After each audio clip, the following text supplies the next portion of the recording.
दोस्तों, आज के इस वीडियो में हम जानेंगे कि म्यूचुअल फंड की एनएवी कैसे बढ़ती है और कैसे घटती है। देखिए, म्यूचुअल फंड की एनएवी बढ़ने से ही आपका पैसा बनेगा और म्यूचुअल फंड की एनएवी घटने से आपका पैसा घटेगा। क्या कहीं ऐसा तो नहीं है कि आप इन्वेस्ट करते हैं म्यूचुअल फंड में और आपका जैसे आपने म्यूचुअल फंड में इन्वेस्ट तो कर रखा है, लेकिन उसके शेयर्स भी परफॉर्म कर रहे हैं, लेकिन फिर भी आपकी एनएवी उतनी नहीं बढ़ रही है जितनी बढ़नी चाहिए। तो इसका जो है रीजन जानना बहुत जरूरी है कि म्यूचुअल फंड की एनएवी कब और कैसे बढ़ती है, और उसका बढ़ने का या उसका घटने का क्या रीजन होता है, और इसमें म्यूचुअल फंड के एनएवी में बढ़ने या घटने पे कौन कौन से फैक्टर इस पे इम्पैक्ट करते हैं, ये जानना बेहद जरूरी है। तो आप बने रहिए मेरे इस वीडियो में।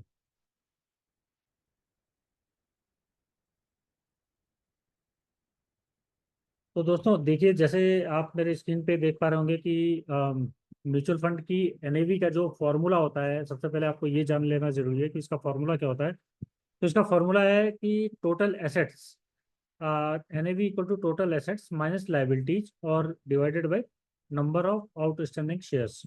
ये इसका फॉर्मूला है। तो ये फॉर्मूला आपको जानना बेहद जरूरी है, क्योंकि किसी भी म्यूचुअल फंड की एनएवी इसी से कैलकुलेट होती है, और एनएवी कैलकुलेट करने में सबसे ज़्यादा जो रोल होता है वो टोटल एसेट का होता है। कि म्यूचुअल फंड की एसेट, जो ऊपर वाला भाग है जो कि न्यूमरेटर है, ये बढ़ना चाहिए, ये एक्चुअली ज़्यादा होना चाहिए, और नीचे वाला जो कंपोनेंट है डिनोमिनेटर, ये इसकी वैल्यू कम होनी चाहिए। ये जितनी कम रहेगी, ऊपर वाला जितना ज़्यादा रहेगा, उतनी ही ज़्यादा आपकी एनएवी बढ़ने के चांसेस है। तो देखिए, टोटल एसेट जो है वो चीज़ होती है, जैसे कोई म्यूचुअल फंड कंपनी है, उसने जो भी एसेट्स होल्ड कर रखे हैं, जिन कंपनियों के शेयर्स उसने इन्वेस्ट कर रखे हैं, जिन कंपनियों के शेयर्स में उसने इन्वेस्ट कर रखे हैं, और कोई और एसेट हो गया, जैसे सिक्योरिटीज में उसने इन्वेस्ट किया हुआ है, बॉन्ड में इन्वेस्ट किया हुआ है, या गोल्ड में इन्वेस्ट किया हुआ है, उसकी किसी और इन्वेस्टमेंट से इनकम जनरेट होती है, तो वो जो भी जितनी भी उस म्यूचुअल फंड कंपनी के एसेट्स हैं, वो सब टोटल एसेट्स में आएगा। और वो सारा जो कंपोनेंट है वो टोटल एसेट्स में आएगा। और लाइबिलिटीज का कंपनी के ऊपर, म्यूचुअल फंड कंपनी के ऊपर कौन कौन सी लाइबिलिटीज है, कितना उसके ऊपर डेट है, या कितना उसे पैसा जो है वो देना है लोगों को, कहीं से उसने पैसा बोरो किया है, तो वो सब लाइबिलिटीज में आएगा। तो म्यूचुअल फंड कंपनी के ऊपर कोई लाइबिलिटीज नहीं होनी चाहिए, आपको ये भी चेक करना चाहिए कि लाइबिलिटी जितना ज़्यादा होगा, टोटल एसेट की वैल्यू उतनी कम होगी, तो ऊपर वाला पोर्शन उतना कम होगा, फिर एनएवी की वैल्यू भी उससे कम होने की संभावना है। तो इसलिए लाइबिलिटीज कम से कम हो, टोटल एसेट बढ़ती रहनी चाहिए। और नंबर ऑफ आउटस्टैंडिंग शेयर, जो नीचे वाला जो हिस्सा है, नंबर ऑफ आउटस्टैंडिंग शेयर, ये बेहद इंपॉर्टेंट है। तो कई लोग इसे समझते नहीं है। देखिए, नंबर ऑफ आउटस्टैंडिंग शेयर्स, वो वैल्यू होती है कि किसी भी म्यूचुअल फंड कंपनी के कितने यूनिट्स हैं, कितने यूनिट्स या कितने शेयर्स हैं। जब भी कोई नई म्यूचुअल फंड कंपनी आती है, जनरली जनरली उसके एक यूनिट का प्राइस 10 रुपये होता था।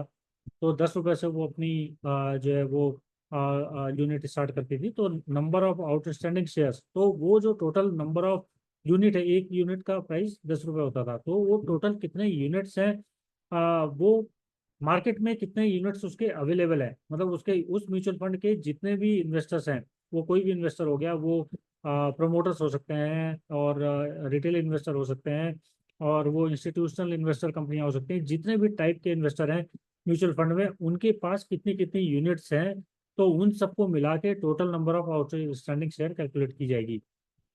तो total number of outstanding share, ये बढ़ भी सकता है और घट भी सकता है। ये बढ़ना म्यूचुअल फंड की कंपनी के एनएवी के लिए अच्छा नहीं है, अगर इसकी वैल्यू बहुत बढ़ती है और एसेट की वैल्यू नहीं बढ़ती है। अगर ये बढ़ती है तो टोटल एसेट्स की वैल्यू भी बहुत ज़्यादा बढ़नी चाहिए। अगर ये ऐसा ऐसा नहीं होना चाहिए कि इसकी वैल्यू तो बढ़ रही है और एसेट्स की वैल्यू नहीं बढ़ रही है, टोटल एसेट्स की वैल्यू कम हो रही है, तो एनएवी की वैल्यू बहुत कम होगी, तो वो घटती रहेगी।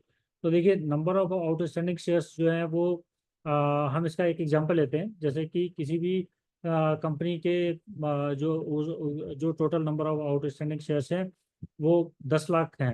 10 लाख रुपए हम मान लेते हैं। तो 10 लाख रुपए अगर उस कंपनी के आउटस्टैंडिंग शेयर्स हैं, और उसमें नए इन्वेस्टर आते हैं उसी कंपनी के म्यूचुअल फंड खरीदने के लिए, नए इन्वेस्टर्स आते हैं, वो रिटेल इन्वेस्टर हो सकते हैं, कोई भी हो सकते हैं, और नए इन्वेस्टर्स ने उसी म्यूचुअल फंड कंपनी के और यूनिट खरीदने शुरू कर दिए।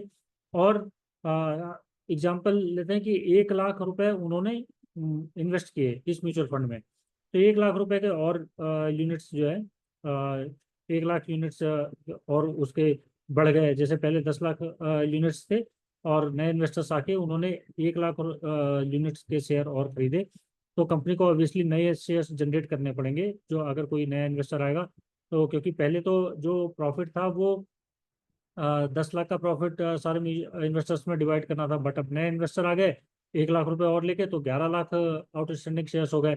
उसमें इन्वेस्टर भी बढ़ गए, तो उसी जो वही यूनिट्स हैं वो और ज़्यादा इन्वेस्टर्स में बढ़ जाएंगे। तो अब 11 लाख हो गए total number of outstanding shares. तो आउटस्टैंडिंग शेयर्स बढ़ गए, तो इसके कॉरस्पॉन्डिंग ऐसे ही ये नंबर ऑफ आउटस्टैंडिंग शेयर्स बढ़ते हैं जब भी कोई नए इन्वेस्टर्स आते हैं म्यूचुअल फंड में इन्वेस्ट करते हैं, तो इसकी वैल्यू बढ़ती है। इसका वैल्यू बढ़ना और एसेट का वैल्यू कम होना, ये म्यूचुअल फंड की एनएवी के लिए अच्छा नहीं होता है। अगर इसकी वैल्यू बढ़ रही है तो एसेट की वैल्यू भी बढ़नी चाहिए। और सिमिलरली अगर कोई इन्वेस्टर्स हैं जैसे वो अपना फंड रिडीम करते हैं, जैसे बहुत सारे इन्वेस्टर्स आ गए, उन्होंने 10 लाख आउटस्टैंडिंग शेयर्स थे कंपनी के, और उन्होंने जाके 2 लाख उन्होंने पैसा अपना निकाला, जिससे 2 लाख आउटस्टैंडिंग शेयर्स कम हो गए। तो 2 लाख आउटस्टैंडिंग शेयर्स कम हो गए तो उससे ऑब्वियसली नेट टोटल एसेट की वैल्यू भी बढ़ेगी, घटेगी। लेकिन अगर ये total number of outstanding shares अगर कम हुए हैं, एसेट की वैल्यू कम नहीं हुई है, या मतलब उतनी कम नहीं हुई है जितने आउटस्टैंडिंग शेयर्स कम हुए हैं, तो एनएवी की वैल्यू बढ़ेगी। या शेयर्स में उछाल आया है और आउटस्टैंडिंग शेयर्स कम हो गया है, 10 लाख से घट के 8 लाख हो गए, और टोटल एसेट्स बढ़ गया, तो भी एनएवी बढ़ने वाली है। तो ये इसका role, number of outstanding shares का रोल बहुत ज़्यादा होता है। तो देखिए एनएवी इंक्रीज होने के रीजन क्या क्या है। इंक्रीज इन स्टॉक प्राइस, अगर स्टॉक के प्राइस में इंक्रीमेंट होता है, स्टॉक जो म्यूचुअल फंड कंपनी ने जिन शेयर्स में होल्ड कर रखा है, जिन शेयर्स में इन्वेस्टमेंट कर रखा है, तो उन शेयर्स के प्राइस में अगर इंक्रीज होता है तो इसकी एनएवी बढ़ेगी। ऐसे ही अगर इसने बॉन्ड पे इन्वेस्ट कर रखा है तो बॉन्ड की वैल्यू बढ़ती है तो भी एनएवी बढ़ेगी। सिक्योरिटीज में इन्वेस्ट कर रखा है, जैसे गोल्ड या कोई भी हो सकता है, गोल्ड सिल्वर या जितने भी टाइप के सिक्योरिटीज होते हैं, तो उसमें प्राइस में इंक्रीमेंट होता है तो भी एनएवी बढ़ेगी। और अगर फंड को डिविडेंड मिलता है, देखिए डिविडेंड मिलना भी इम्पोर्टेंट है। जो जिन शेयर्स में इन्होंने इन्वेस्ट कर रखा है उन शेयर से जो डिविडेंड मिलता है, तो वही डिविडेंड फिर री इन्वेस्टमेंट होता है उन्हीं शेयर्स में। तो डिविडेंड मिलना भी एक ऐसी म्यूचुअल फंड कंपनी के लिए जिसमें डिविडेंड री इन्वेस्टमेंट का ऑप्शन होता है, ग्रोथ ग्रोथ और डिविडेंड री इन्वेस्टमेंट का ऑप्शन, तो उसकी एनएवी बढ़ती है जब भी डिविडेंड डिक्लेरेशन होता है। अगर किसी म्यूचुअल फंड कंपनी के पास ऐसी कंपनियां हैं जो जिनका आउटलुक स्ट्रांग है, जिनका ग्रोथ और ग्रोथ की अच्छी कंपनियां हैं और आउटलुक भी स्ट्रांग है, और वो अच्छे खासे डिविडेंड पे आउट करती हैं, तो उससे कंपनी के एनएवी में इंक्रीमेंट होने की संभावना रहती है। और ऐसे ही एनएवी डिक्रीज का रीजन क्या होता है, जैसे डिक्रीज इन स्टॉक प्राइस, अगर स्टॉक प्राइस में डिक्रीज होता है तो एनएवी डिक्रीज होती है। Decrease in bond value, decrease in securities, या म्यूचुअल फंड कंपनी अगर किसी ने डिविडेंड पे आउट का ऑप्शन ले रखा है, तो अगर उसे डिविडेंड मिलता है, वो डिविडेंड उसे अपने इन्वेस्टर्स को पे करना पड़ता है, तो वो भी, उससे भी एनएवी कम होती है, तो उससे भी एनएवी डिक्रीज होने की संभावना रहती है, क्योंकि एनएवी जो उनकी इनकम हुई है उसे उन्हें पे आउट करना है अपने इन्वेस्टर्स को।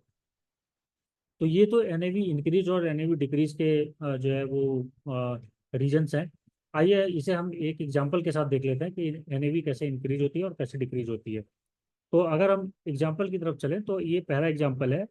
तो पहले एग्जांपल में देखिए, इसमें हमने दिखाया कि एनएवी जो है वो अम, इस मतलब एनएवी कैसे कैलकुलेट होती है। जैसे ये कंपनी है, कंपनी जो है वो उसने ये किसी म्यूचुअल फंड ने कंपनी ए के 100 शेयर्स हो लिए हुए हैं और $50 के प्राइस पे।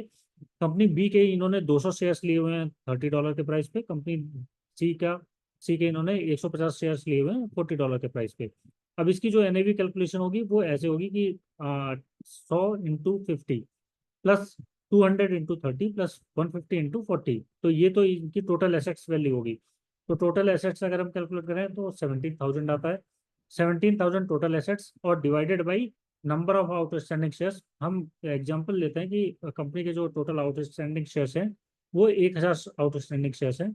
जनरली आउटस्टैंडिंग शेयर्स की वैल्यू तभी चेंज होती है जब कोई इसमें नए इन्वेस्टर्स आते हैं या कोई रिडीम करता है, तो इसमें चेंज होता है। अगर कोई नया इन्वेस्टर नहीं आया है या किसी ने निकाला नहीं है पैसा, किसी ने रिडीम नहीं किया, तो इसकी वैल्यू कांस्टेंट रहेगी।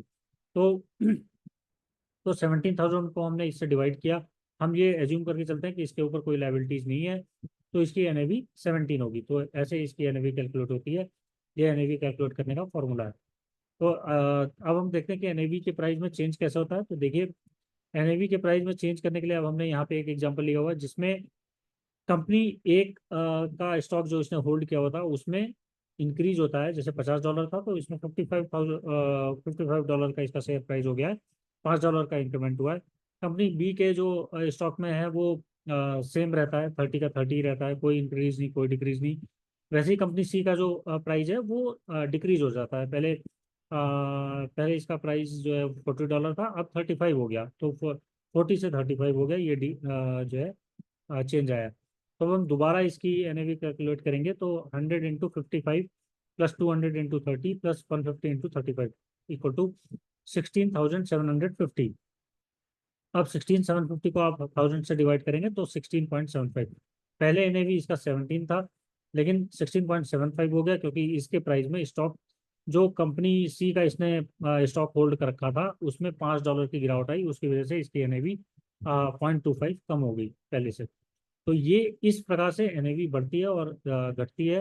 तो मैं आशा करता हूँ कि आपको इस एग्जांपल से ये आज एनएवी की कैलकुलेशन समझ में आई होगी कि एनएवी कैलकुलेट कैसे होता है, एनएवी की वैल्यू बढ़ती कैसे है घटती कैसे है। तो अब अगली बार से अगर आप म्यूचुअल फंड में इन्वेस्ट करने जाएंगे तो आप इन पैरामीटर्स को जरूर देखेंगे कि कंपनी की टोटल एसेट्स कितनी है, एसेट बढ़ने वाली है फ्यूचर में या घटने वाली है, और लाइबिलिटीज उसकी तो नहीं है, लाइबिलिटीज इसकी बढ़ने वाली है या घटने वाली है, और उसके total number of outstanding share उसमें नए इन्वेस्टर्स आ रहे हैं या जो है कहीं ज़्यादा लोग रिडीम कर रहे हैं, उससे एसेट की वैल्यू तो नहीं गिर रही है। तो ये सारे पैरामीटर्स बहुत इंपॉर्टेंट हैं। तो इस वीडियो में इतना ही, और इंटरेस्टिंग वीडियोज आपके लिए आते रहेंगे। तब तक के लिए धन्यवाद।